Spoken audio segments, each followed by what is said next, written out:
사무엘이 온 이스라엘에게 이르되 보라, 너희가 내게 한 말을 내가 다 듣고 너희 위에 왕을 세웠더니 이제 왕이 너희 앞에 출입하느니라. 보라, 나는 늙어 머리가 휘어졌고 내 아들들도 너희와 함께 있느니라.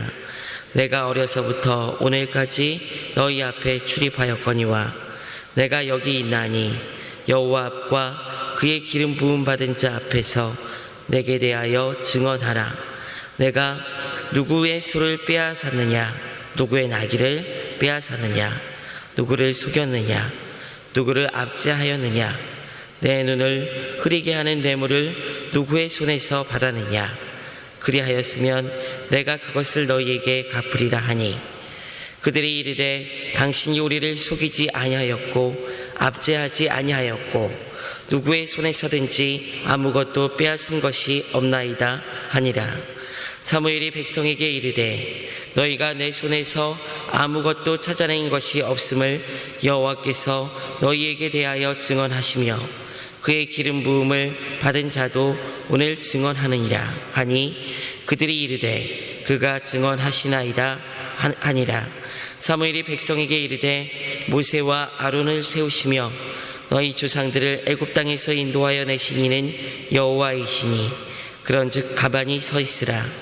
여호와께서 너희와 너희 조상들에게 행하신 모든 공의로운 일에 대하여 내가 여호와 앞에서 너희와 담론하리라. 야곱이 애굽에 들어간 후 너희 조상들이 여호와께 부르짖음에 여호와께서 모세와 아론을 보내사 그 두 사람으로 너희 조상들을 애굽에서 인도해내어 이곳에 살게 하셨으나 그들이 그들의 하나님 여호와를 잊은지라. 여호와께서 그들을 하솔 군사령관 시스라의 손과 블레셋 사람들의 손과 모압 왕의 손에 넘기셨더니 그들이 저희를 치매 백성이 여호와께 부르짖어 이르되 우리가 여호와를 버리고 바알들과 아스타롯을 섬기며 범죄하였나이다.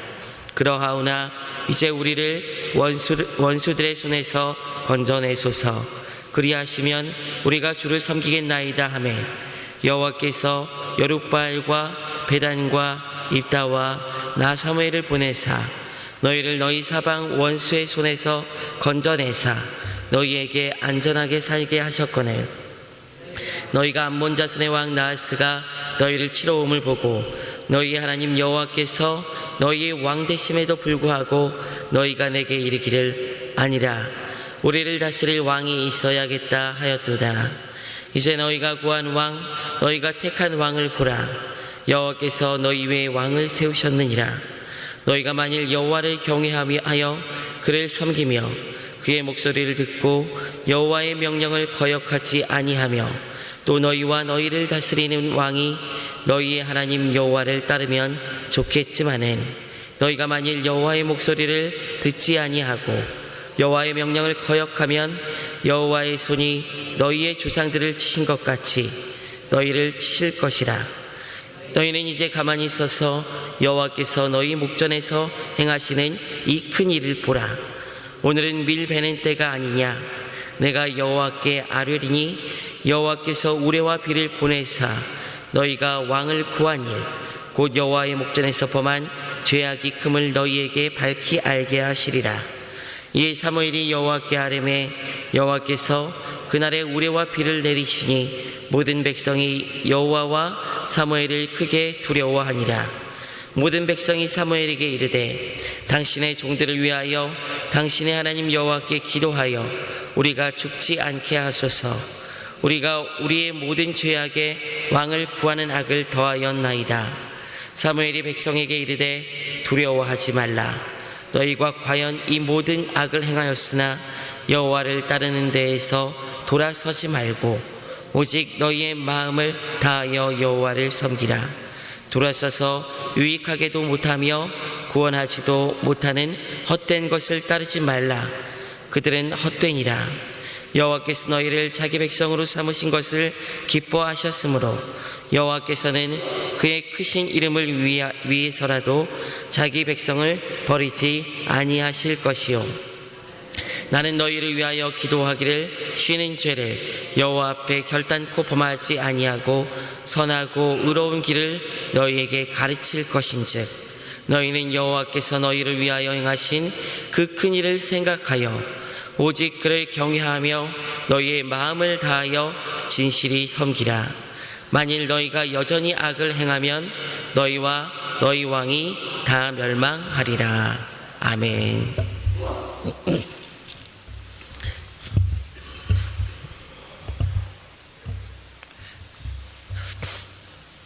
죄와 회개에 대한 이슈를 우리는 많이 접하게 됩니다.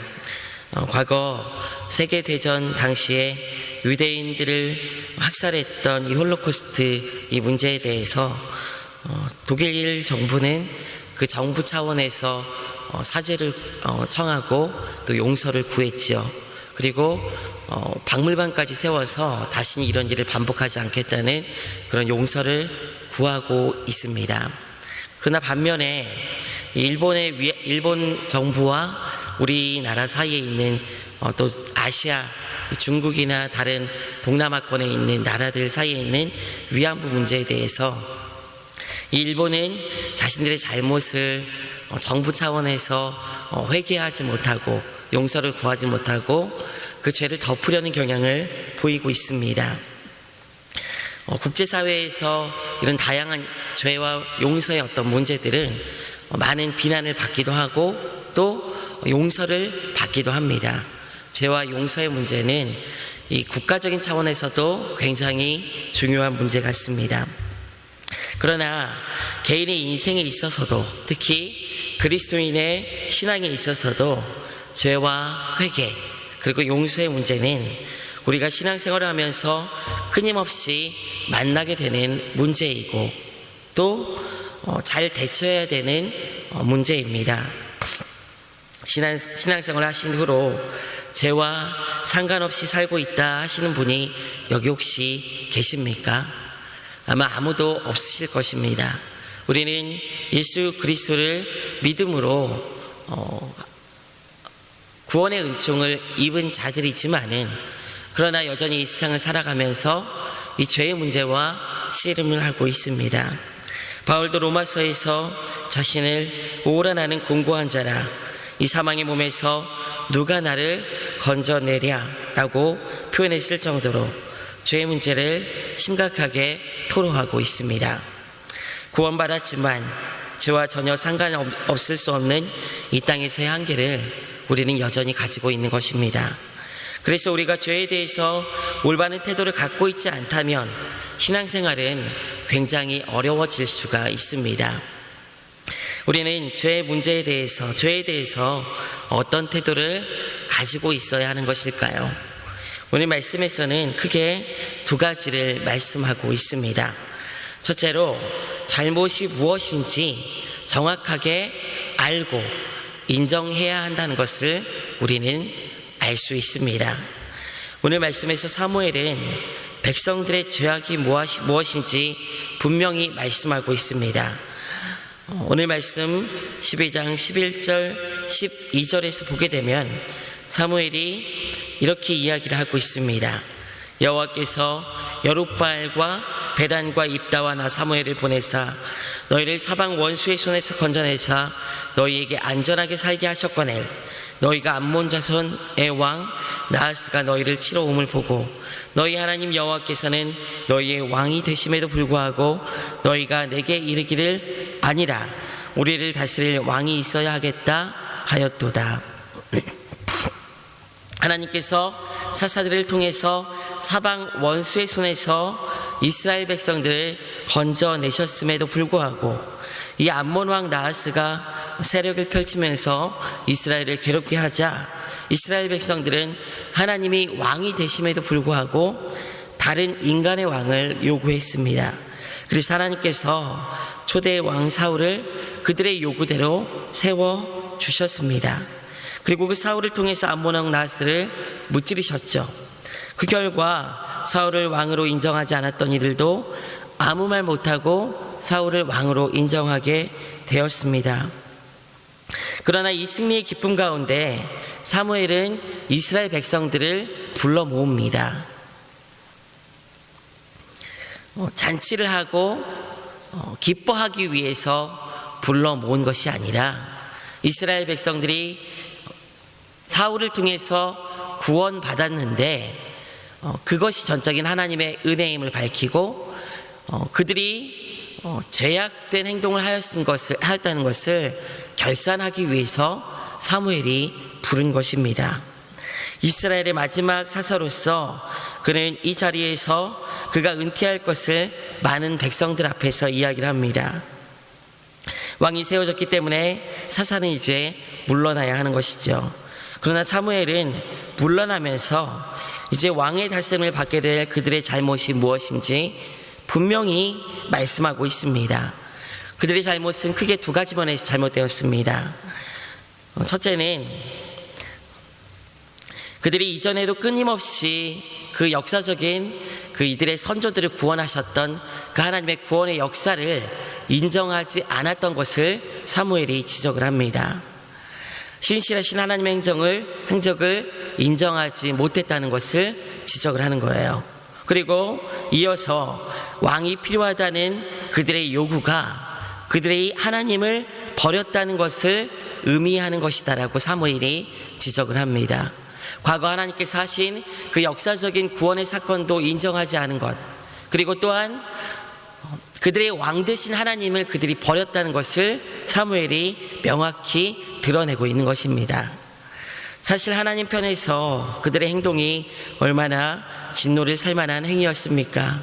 그러나 하나님은 그들의 죄악된 행동에도 불구하고 신실하셨습니다. 그래서 그들의 요구를 들어주시고 첫 번째 왕 사울을 세워주셨습니다. 그 왕에게도 축복을 하십니다. 그리고 분명히 말씀하십니다. 앞서 하나님을 배반하기 전에 하나님께서 이스라엘 백성들을 구원하신 그 사건들, 하나님께서 이스라엘 백성들을 이끌어 가실 것이라는 약속을 하신 그 동일한 말씀으로 백성들에게 약속을 하세요. 사무엘상 12장 14절부터 15절까지 보게 되면은 이렇게 기록합니다. 너희가 만일 여호와를 경외하여 그를 섬기며 그의 목소리를 듣고 여호와의 명령을 거역하지 아니하며 또 너희와 너희를 다스릴 왕이 너희의 하나님 여호와를 따르면 좋겠지만은 너희가 만일 여호와의 목소리를 듣지 아니하고 여호와의 명령을 거역하면 여호와의 손이 너희 조상들을 치신 것 같이 너희를 치실 것이라. 너희가 왕을 달라면서 하나님께 크게 범죄한 것이 분명하다는 것을 이야기합니다. 그러나 이제 너희와 너희를 다스릴 왕이 너희 하나님 여호와를 따르면 좋겠다, 좋을 것이다 라고 이야기하는 거예요. 그렇지 않으면 너희 조상들을 벌 주시고 치셨던 것 같이 너희를 치겠다라고 하나님께서 말씀하십니다. 그러면서 그 메시지를 보증하시면서 우레와 비를 보내셔서 사무엘의 입에서 나온 말이 분명한 하나님의 말씀임을 확인시키십니다. 백성들이 잘못한 것이 무엇인지 정확하게 짚고 계신 거예요. 그러나 이 상황에서 굉장히 놀라운 점은 이 잘못된 요구에 대해서 하나님께서 왕을 주시면서 백성들의 요구를 들어주셨다는 것 자체가 사실은 놀라운 일이기는 합니다. 잘못에도 불구하고 하나님께서 그 요구를 들어주셨다는 거예요. 때로는 하나님께서 참으실 때가 있습니다. 그리고 우리의 잘못된 죄에 대해서 죄에서 온 소원이 이루어질 수도 있습니다. 그렇다고 해서 그것이 하나님께서 기뻐하시는 것이냐? 그것은 별개의 것입니다. 이스라엘 백성의 요구가 하나님을 경멸하며 하나님의 은혜를 잊은 큰 죄임에도 불구하고 하나님께서는 분명히 응답하셨어요. 왜 하나님께서는 왕을 달라는 요구를 여러분 들어주셨을까요? 그 이유는 왕을 요구한 그 동기가 분명 잘못되었지만 왕정 자체가 잘못된 것은 아니기 때문입니다. 지금 이스라엘은 과도기에 있습니다. 사사시대에서 왕정시대로 넘어갑니다. 그리고 하나님께서는 사울 왕 이후에 다윗 왕조를 축복하시고 이를 통해서 하나님의 나라가 다윗의 왕조를 통해서 임하게 될 것을 보여주시고 왕정 체제를 유지시키는 것을 볼 수가 있습니다. 문제는 왕정 자체에 있는 것이 아니라 왕을 요구했던 이스라엘 백성의 그 마음에 문제가 있었던 것이죠. 하나님께서 이스라엘 백성들의 죄악을 지적하신 것도 그것입니다. 왕을 요구한 동기가 하나님을 버리려는 이스라엘 백성들의 죄악에 있었던 것임을 하나님은 분명히 짚고 계신 것입니다. 어물쩍 왕을 주시고 승리했다고 넘어갈 수 있는 상황에서 사무엘은 왕을 요구한 그들의 동기가 큰 죄임을 분명히 지적하고 있어요. 승리하고 들떠서 기뻐하고 그냥 넘어갈 수도 있는 상황에서 너희가 그냥 기뻐하고만 있으면 안 된다는 것을 이야기하는 거예요. 왕을 요구했던 그 요구 자체는 굉장히 큰 잘못이라는 것을 지적하고 있는 것입니다. 지금 무언가 잘 이루어지고 결과가 좋다고 해서 죄가 여러분 덮어지는 것은 아닙니다. 하나님의 뜻에 거역하고 죄를 짓는다고 또 당장 천둥이 치고 벼락이 떨어지고 건강이 갑자기 안 좋아지지는 않습니다. 여러분, 잘 되는 경우도 많아요. 그냥 인간적으로 봤을 때 성공하고 잘 사는 경우도 많아요. 그러나 그렇게 잘 되고 아무런 문제가 없이 좋은 결과가 나온다고 해서 하나님의 뜻에 합한 것은 결코 아닙니다. 많은 그리스도인들이 교회에서 복받았다고 이야기하면서 사회적인 성공의 잣대를 갖다 대는 경우가 많이 있습니다. 그러나 그것은 굉장히 심각한 오류를 불러올 수도 있습니다. 잘 되는 경우도 있어요. 여러분, 죄 지으면서도 그냥 하나님께서 내버려 두시는 경우도 있습니다. 그것이 하나님 앞에 선하고 의로운 기준이 될 수 없습니다. 정확하게 바른 기준들을 세우고 돌이키는 것이 우리 신앙에 있어서는 무엇보다도 여러분 중요한 것입니다. 죄에 대해서 우리는 늘 말씀이라는 기준으로 자신의 삶을 늘 돌아봐야 되는 거예요. 내가 성공했다는 외형적인 기준을 바라보지 않고 내가 지금 잘 살고 건강하다는 외형적인 기준으로 내가 지금 의롭게 살아왔구나라는 것을 판단하지 마시고 하나님 앞에서 말씀이라는 잣대를 가지고 나의 마음의 중심에 무엇이 있는지 늘 돌아봐야 합니다. 그리고 주님 앞에 나의 죄를 결산하고 회개하고 나가는 것이 그리스도인들에게는 무엇보다도 중요한 일이라는 것을 여러분 꼭 기억하시기를 부탁드리겠습니다. 이것이 죄에 대해서 우리가 첫 번째로 가져야 되는 기준입니다. 두 번째 오늘 말씀에서 이야기하는 우리의 마음의 태도는 무엇이냐면은 잘못이 드러났을 때 죄에 대한 두려움보다 이제 하나님께서 원하시는 방향으로 돌이키는 것이 무엇보다도 중요하다는 것을 여러분 꼭 기억하시길 바랍니다. 사무엘상 12장 20절부터 21절까지는 이렇게 기록합니다. 우리 다 같이 한번 한 목소리로 읽어보도록 하겠습니다. 시작. 사무엘이 백성에게 이르되 두려워하지 말라. 너희가 과연 이 모든 악을 행하였으나 여호와를 따르는 데에서 돌아서지 말고 오직 너희의 마음을 다하여 여호와를 섬기라. 돌아서서 유익하게도 못하며 구원하지도 못하는 헛된 것을 따르지 말라. 그것들은 헛되니라. 회개라는 것은 단지 그것을 지적하고 두려움을 주는 것에서 그치는 것이 아닙니다. 너 크게 잘못될 거야. 회개해야 돼. 하나님께서 이렇게 말씀하셔서 그래서 두려움을 가지게 하는 것의 목적이 있는 것이 아니에요. 더 중요한 것은 죄가 드러난 후에 그것에서 돌이키는 것이 무엇보다도 중요한 것입니다. 사무엘은 백성들에게 당부합니다. 두려워하지 말라. 너희가 악을 행한 것은 분명하다. 그러나 이제 여호와께서에게서 돌이키지 말고 마음을 다해서 여호와를 섬겨라. 이것이 바로 백성들에게 사무엘이 마지막 사사직을 내려놓으면서 그가 당부하고 싶었던 말씀입니다. 하나님을 버리고 왕을 구하였던 것과 같이 헛된 것을 따르지 말아라. 이제 마음을 다해서 여호와를 섬겨라. 그것이 중요한 것입니다. 단지 잘못을 지적하고 후벼파고 씻을 수 없는 상처를 더 크게 헤집어 놓고 두려운 마음만을 갖게 하는 것이 하나님께서 우리의 죄를 지적하신 목적이 아니라는 거예요. 우리의 마음을 때리고 우리의 죄가 지적되어지고 또 책망되어질 때 그것에서 무엇보다도 중요한 것은 돌이켜서 이제 그 죄를 반복하지 않고 믿음의 길을 걸어가는 것이 무엇보다도 중요한 것입니다. 사무엘은 이것을 지금 당부하고 있습니다. 왜 사무엘이 이렇게 지금 이야기하고 있습니까?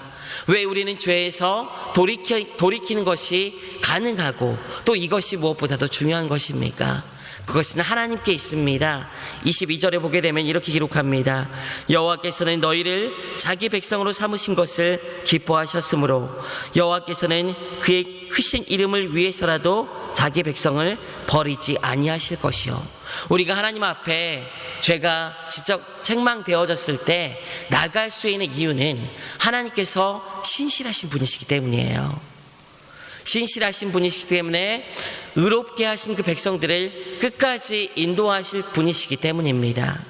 우리가 돌이키기만 하면, 다시 하나님께 나아가기만 하면 하나님께서는 우리를 받아주실 준비가 되어 있으신 분이시고, 그 이유는 어디서부터 나오는 것이냐면은 하나님의 신실하심에 있는 것입니다.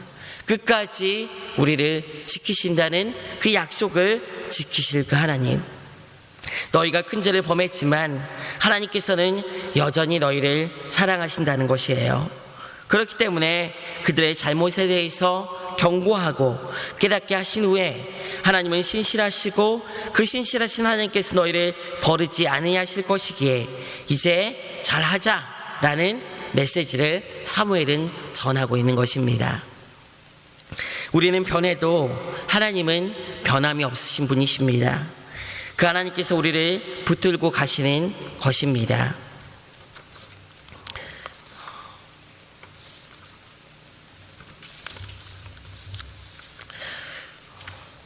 죄송합니다.